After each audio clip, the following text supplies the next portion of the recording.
ভোর রাত্রে প্রায় 3টার দিকে ধর্মনগর ধর্মপ্রাণ মানুষের একটা আস্থার জায়গা হরিমন্দিরে একটা দুর্ভাগ্যজনক চুরির ঘটনা ঘটেছিল। তা আমরা কমপ্লেন পেয়ে ইনভেস্টিগেশন শুরু করেছিলাম।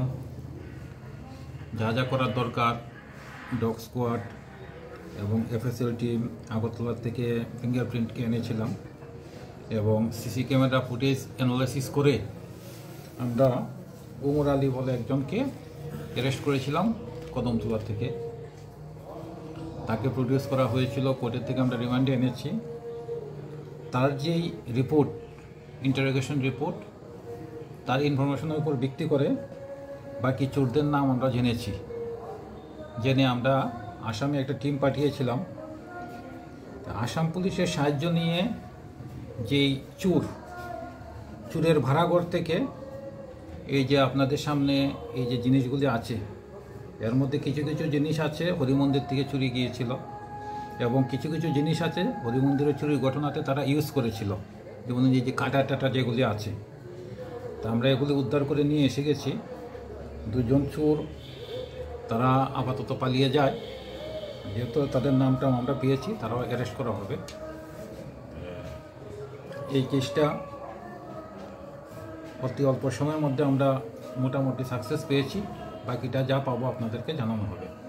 সেটা এই যে মন্দিরের চূড়া, আর সবচেয়ে বড় কথা হলো ওরা যে জিনিসগুলি, এটাকে পিকুলিয়ার জিনিস দেখলাম যে সোনা দানা চুরি করে তারা বিক্রি করার দরকার নেই জুয়েলারিতে গিয়ে, তাদের কাছে মেশিন আছে, তারা সেগুলোকে গলিয়ে তারপরেও তারা বিক্রি করবে। এই জিনিসটা পাওয়াতে আমাদের অনেকটা সুবিধা হয়েছে।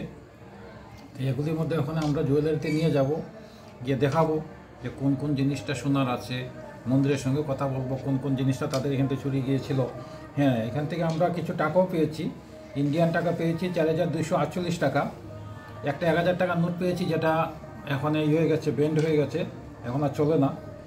বাংলাদেশি টাকাও পেয়েছি একটা 20 টাকার নোট এবং একটা ভুটানের টাকাও পাওয়া গেছে। আর এই যে কি সোনার দোকানে যেটা থাকে সোহাগা টোহাগা, এগুলিও মানে সব কিছুই আয়োজন তাদের কাছে ছিল। এই ঠিক, বাকিটা আপনাদেরকে যে সময় আমরা আরও কিছু পাবো আপনাদেরকে জানানো হবে। Thank you.